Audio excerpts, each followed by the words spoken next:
Okay, she served as director, or I should say, includes serving as director of conservation programs for the Nature Conservancy, and is the executive director for domestic abuse intervention services. Prior to joining MEA, she managed a statewide grant program for land trusts, working in partnership with the Wisconsin DNR to protect critical habitat and natural areas. Definitely working with it all. Good job. Here's Kim Wright.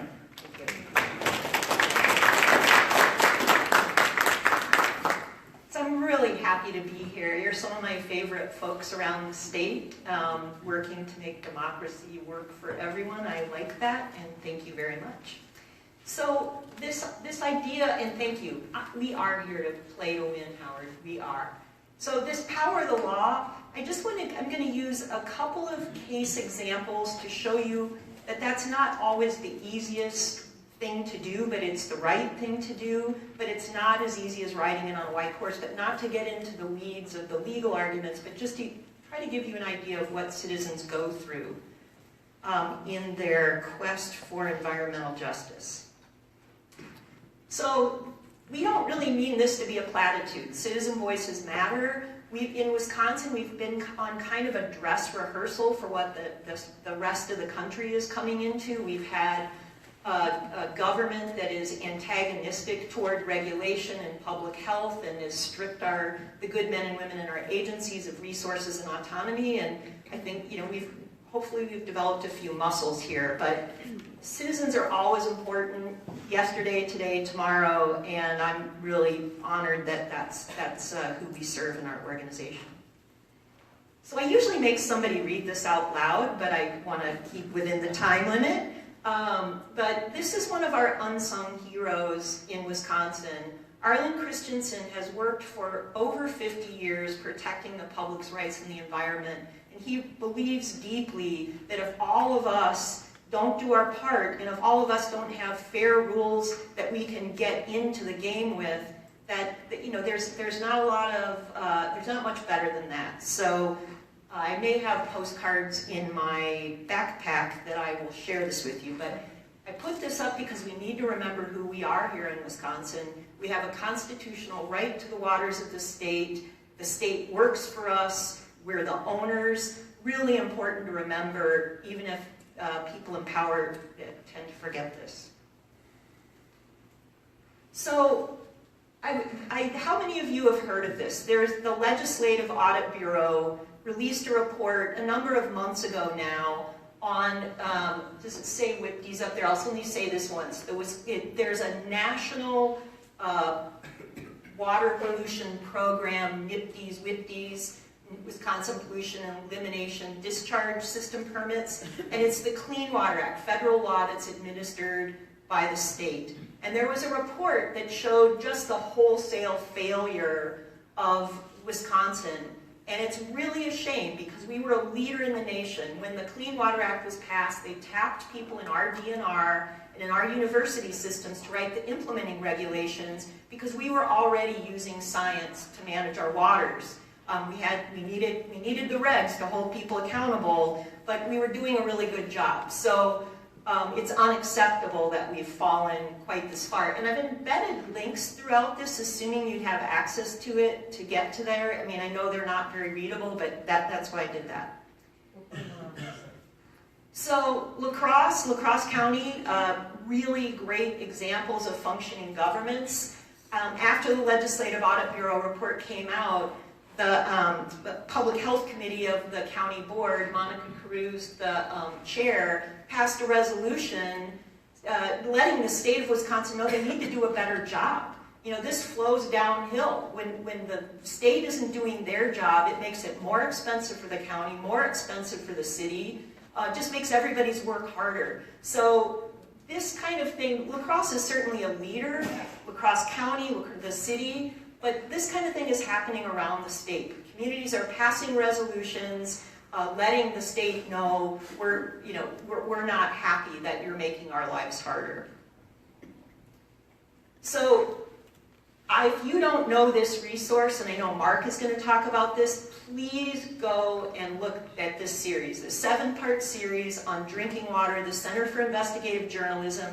Another reason why public interest organizations are so important, that it's profit driven. We all need the money to stay in business, but I get better information from this organization than just about anywhere else, certainly better than the state these days. So please, Mark will talk about some of this, but just please go look at this series online. It's really terrific.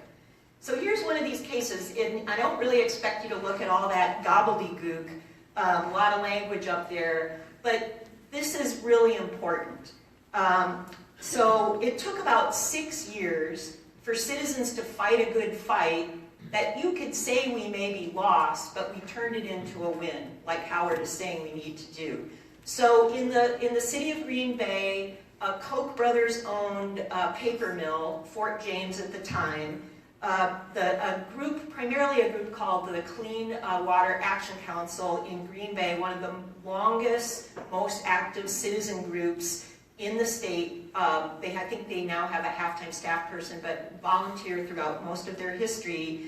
They wanted to challenge a permit that was issued to this paper mill that allowed unlimited discharges of mercury and phosphorus. Green Bay has a dead zone. At the time this permit was issued, and still today, you can see this algae bloom from outer space into Green Bay. So, the DNR was really not doing its job on this permit. So the citizens wanted to challenge the permit, and all the money in the world was on the other side. So it became, very procedural arguments. The substance got lost, but it was worth fighting the good fight. So long story short, we ended up in the Wisconsin Supreme Court with this case. Justice Prosser, who didn't run again, stepped down. He had just received $600,000 from Americans for Prosperity and another, I can't remember what they called, Citizens for Strong America, kind of the same thing. Did not recuse himself on a case that involved a Koch brothers owned paper mill. So, we know they're forces of evil, but we keep going anyway. But why I'm showing you this, when the Supreme Court made its decision, they got the law really, really wrong. They essentially removed a venue, a place for people to go find justice on water issues from the citizens of Wisconsin. So this was our opening. When the Anderson case came down, we immediately called the EPA and said, we're not sure the state of Wisconsin has the legal authority to operate the Clean Water Act anymore, and they agreed with us. And in a fairly short order, they issued a letter of 75 points of deficiency to the DNR on this Clean Water Act permitting program. And that was, so turning wins into losses and losses into wins, that's what lawyers do, and we are here to win, and we're not going to stop. So this, the EPA was pretty clear about what the DNR needed to do to repair this program, and if they don't repair the program, they could lose their authority to actually issue permits, and I don't think many businesses want to go to Chicago or Kansas for their permits. So this is just, again, not to have you try to read this, but Midwest Environmental Advocates, one of the watchdog functions we have is looking at how government actually functions. If we don't issue permits with objective technical standards that mean something, we're basically legalizing pollution. How can you enforce a permit that doesn't really have any meaningful standards in it? So this, asking the EPA to come in and the 75 points of deficiency, they didn't just do that because they're super nice and there's a lot of intergovernmental deference. EPA, unlike what you hear in the popular media, they're not jackbooted thugs. They don't just come in and, you kind of have to beg them and make the case for them to come in.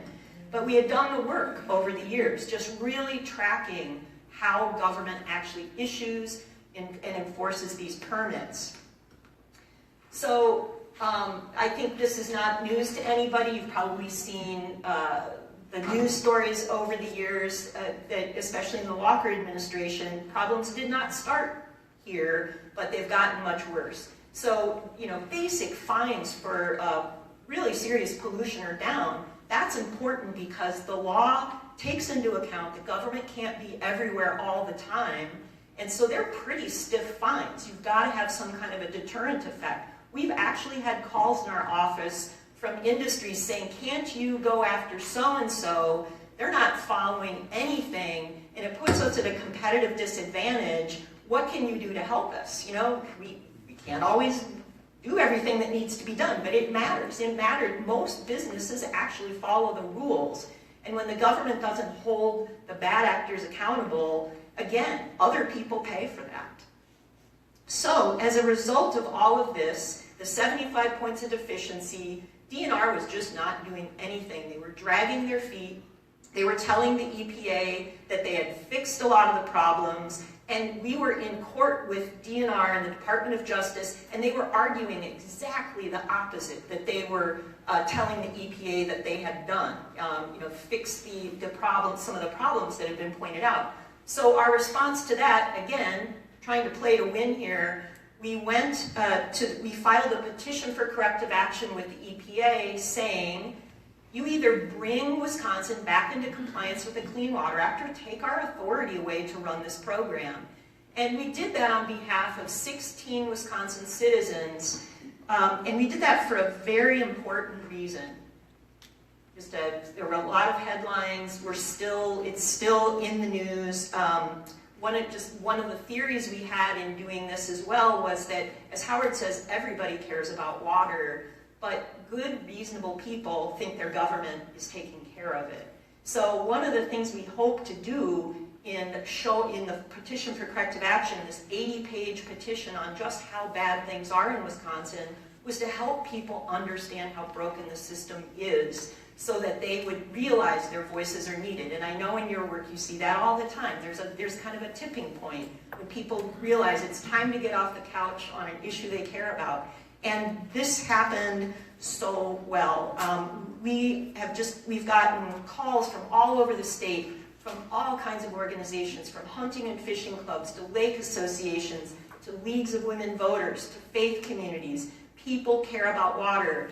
And the 16 citizen petitioners, I'm going to sprinkle in some pictures of them because you need to see their faces. The reason we chose to have these 16 Wisconsin citizens as the face of this petition was all of these are good people who had been working for years in their communities trying to solve problems through the channels available to them, and they couldn't get anywhere. So that's why they signed the petition.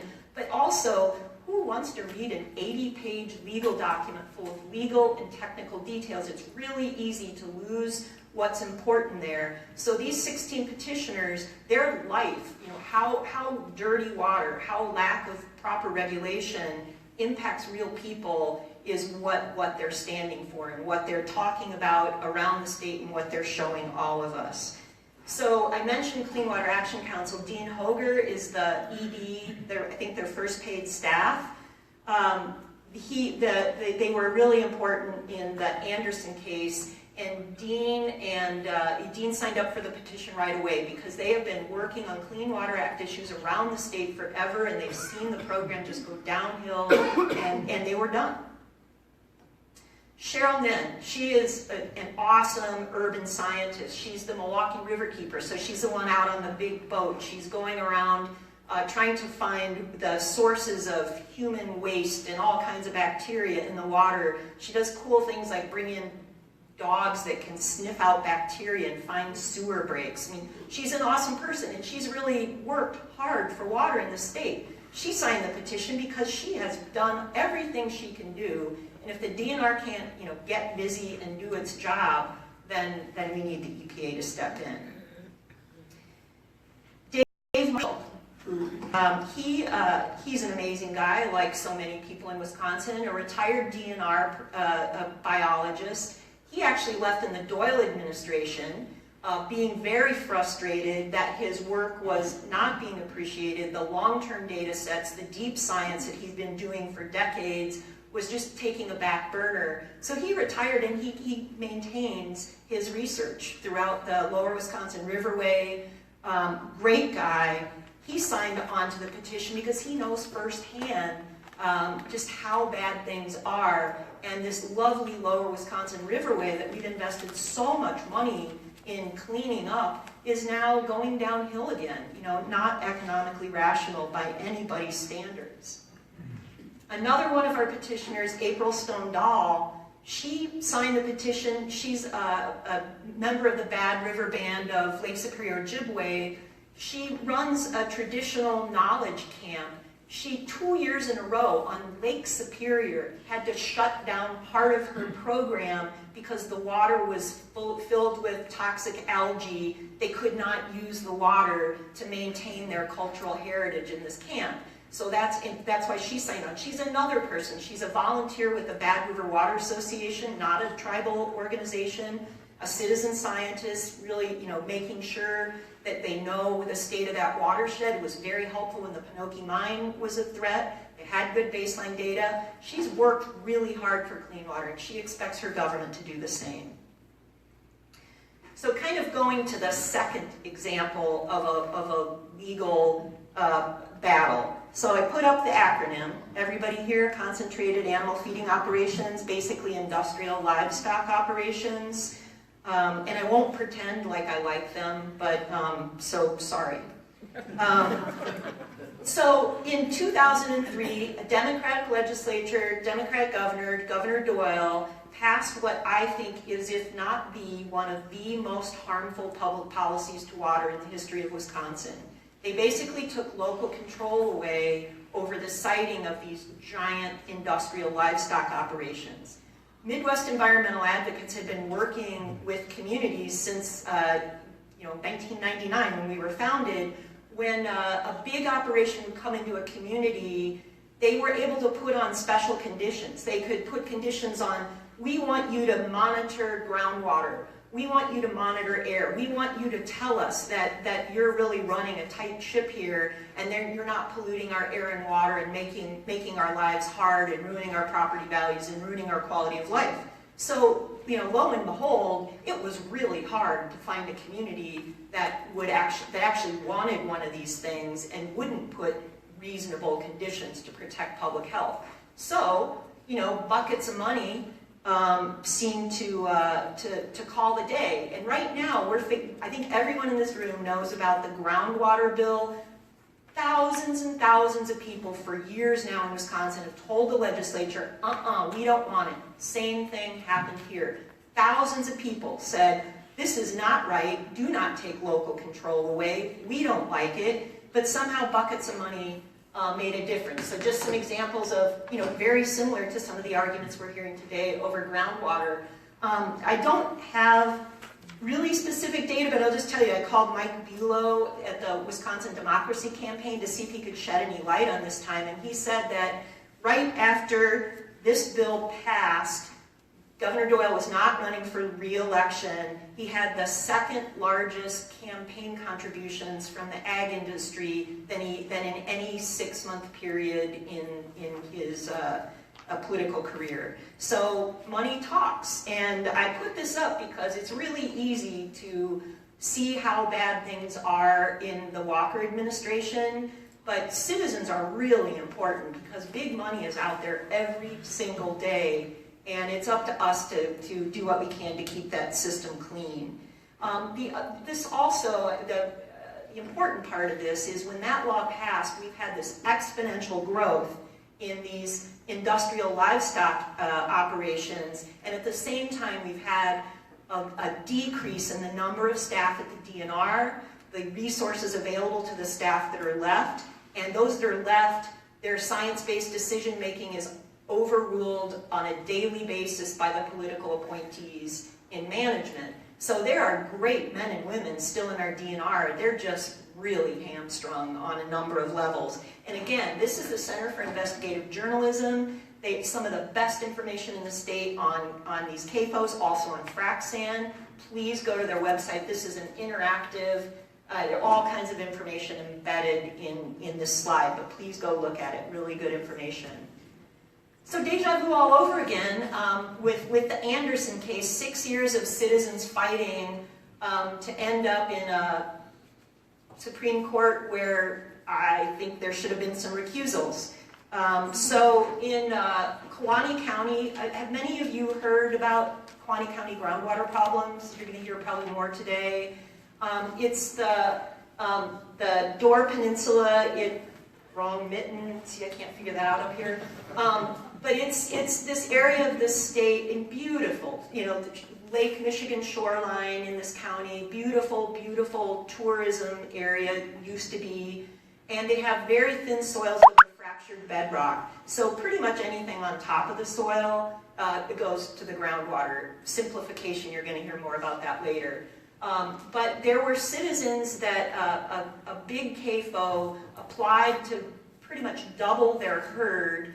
It was a facility that was a known polluter that had already contaminated neighbors' wells, and the permitting process was such a sham. When we went in, and you know, law is evidence-based advocacy, so we should have to bring up good information. So we hired engineers, very expensive, to review the technical plans for the buildings, the nutrient management plan, very expensive to do. And we found that it was kind of like a monkey in a typewriter. For instance, in the nutrient management plan, which is what governs the dumping of as much as they were going to have 70 million gallons of liquid manure a year. So one of the factors in that nutrient management plan is the nutrients that are taken up by the plants. Well, lo and behold, apparently corn harvests were going to be 3 times the highest ever in that county.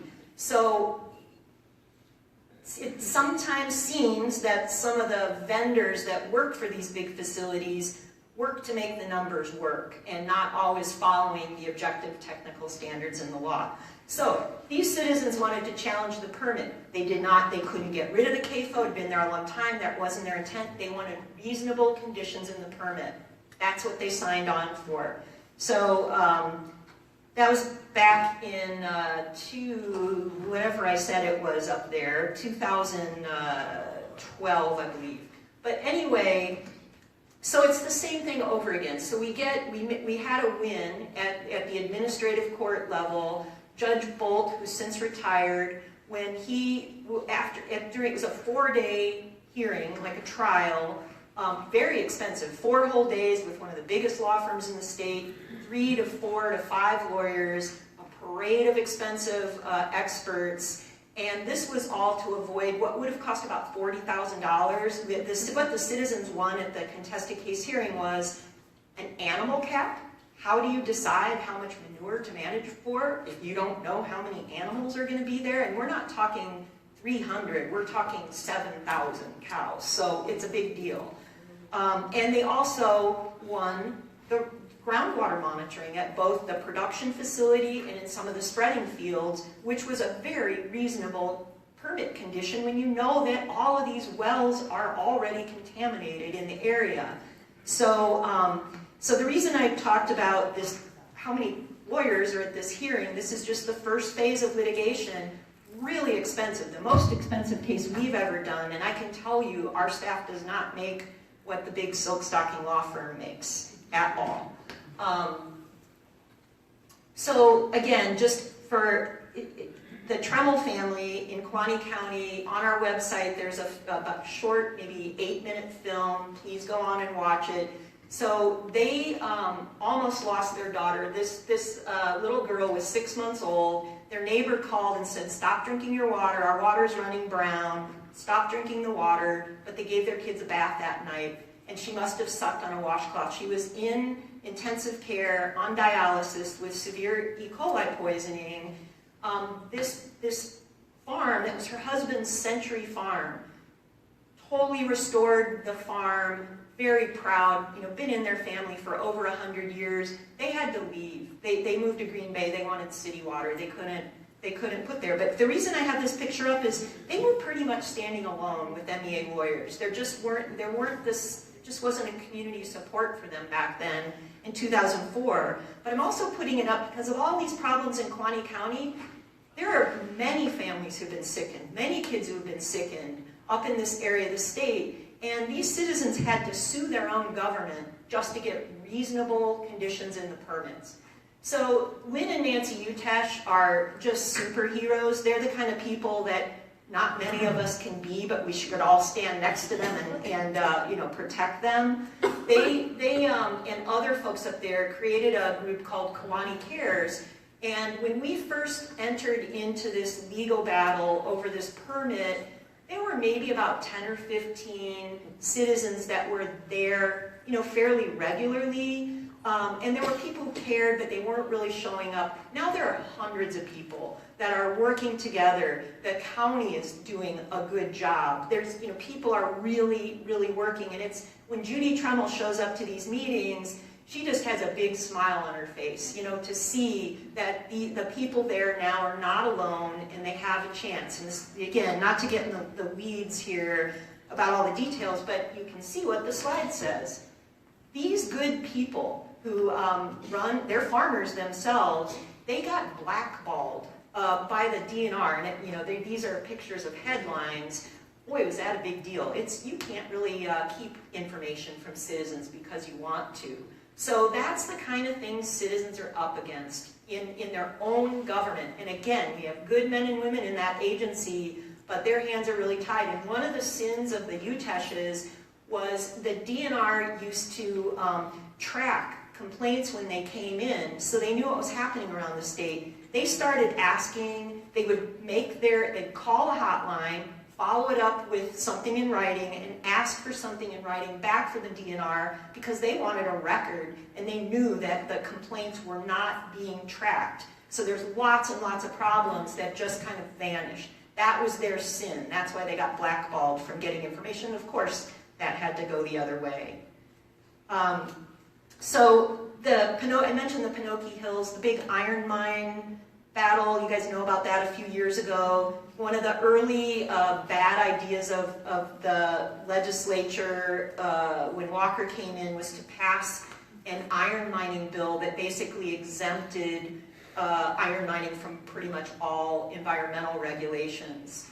Allie Raven is a grant. She also happens to be a Bad River member. She's a grant, and this would have totally impacted the Bad River Reservation. It's a globally important giant wetland complex on the reservation on Lake Superior, and the iron mine, it's kind of like a big bowl, and the iron mine was on the lip of the bowl and everything would have come down through there. The Bad River Reservation also happens to be the highest concentration of wild rice in the upper Great Lakes, and for the Ojibwe, that is the center of their universe. And any kind of acidification of the water, gone. And in Michigan and Minnesota, where there's a lot of iron mining, really bad news for wild rice.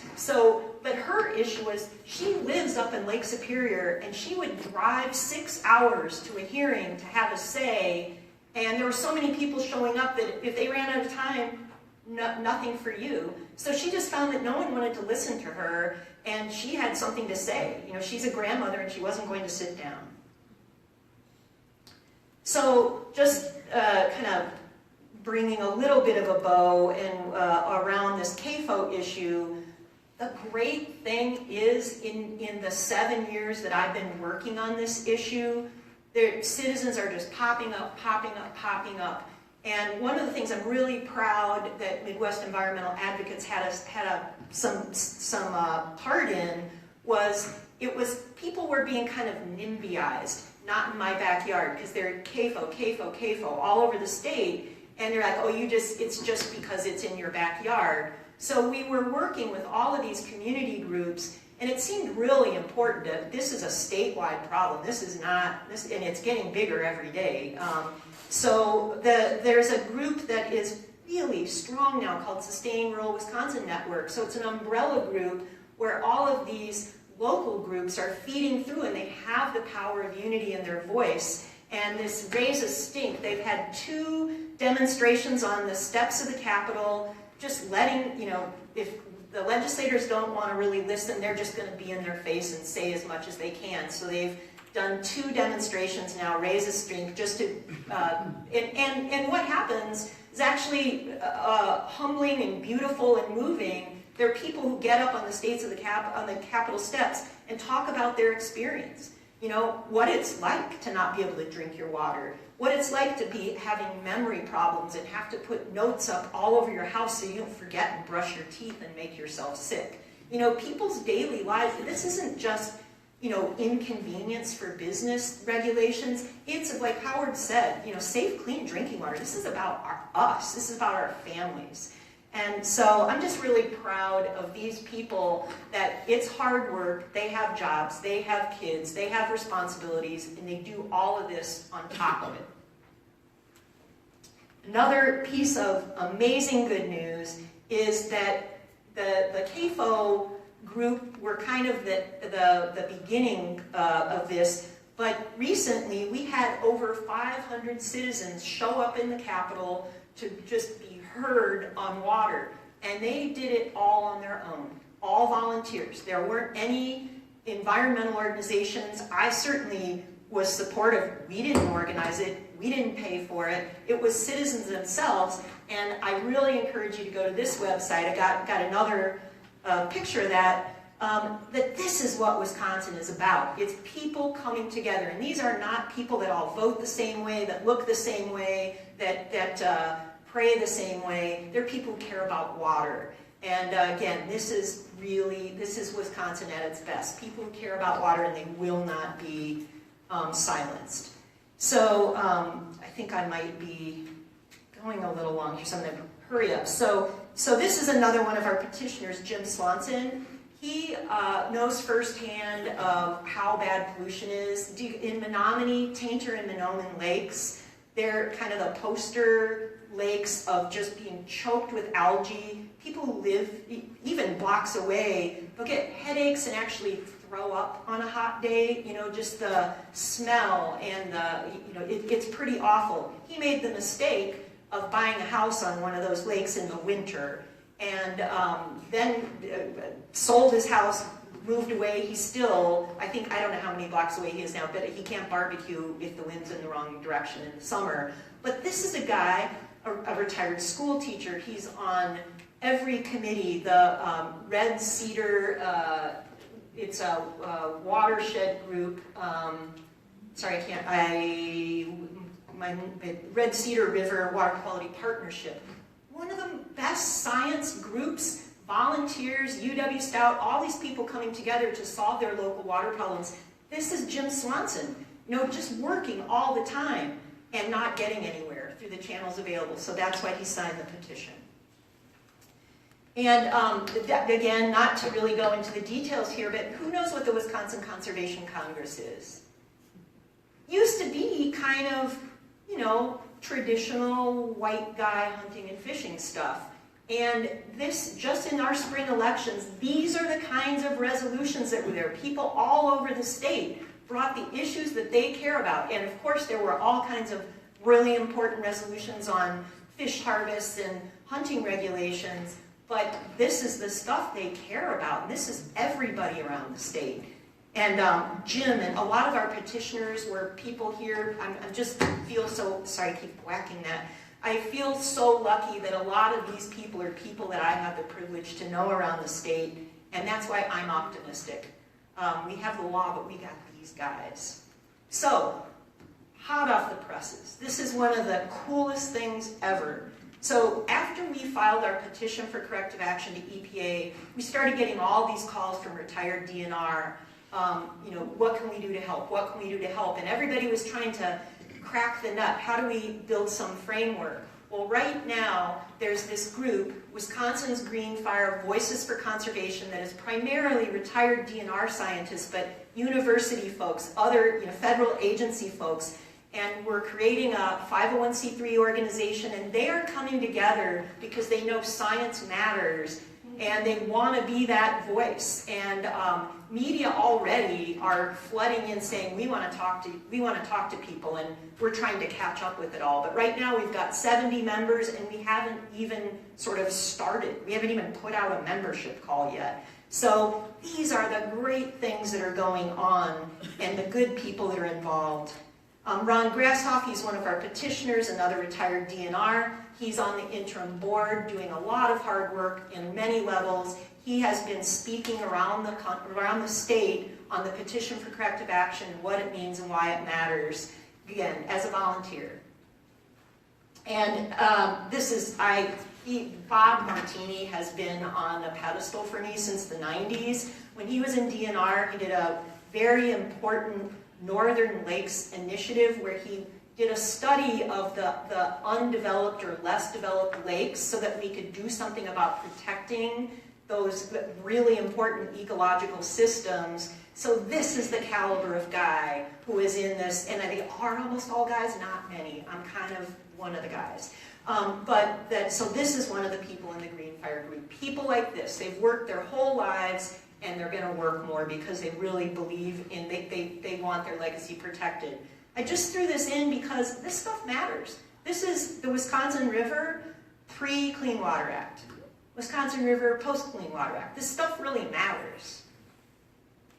So I hope that one of the things that I've shared here is that it is average people that are taking on the costs and burdens of protecting all of us. Because our government is failing us. And again, we have great men and women in the DNR, but they don't have the resources, they don't have the autonomy, and they get overruled when they're making good decisions. So average people like all of us are really taking the lead on making sure the law matters. Pat Chabot, again, another retired DNR person, and one of the reasons she cared about the petition is in Wisconsin, DNR staff used to be part of the community. It was a teaching and learning environment. You know, I was in DNR, you're never, when you tell people what to do, nobody likes you. So it's a hard job, but you gotta be out there anyway. And Pat, she just is really concerned about that breakdown in the communities. DNR staff are not really allowed very often to interact with the community, generally speaking. So again, I thought I needed to end with Arlen. Really important to remember that we've got all these great laws. They don't enforce themselves. The Lorax. We need to speak for the trees and the water, and we do in Wisconsin, and we need to keep doing it. Again, I think throughout our human history, laws are great, but throughout our human history, it's everyday people that look out for the rights of future generations. It's what we've always done, what we always will do, and we can't be bought off. We just can't, at least not enough of us. So finally, I think it's pretty clear from what Howard told us and shared with us. They're science issues, they're legal issues, but these are moral issues. And Rick Kite is from right here in La Crosse. These are two of the most important voices, in my opinion, in our water conversation in the state, that they really bring it back down to why this stuff matters and what's our responsibility to future generations. So thank you very much.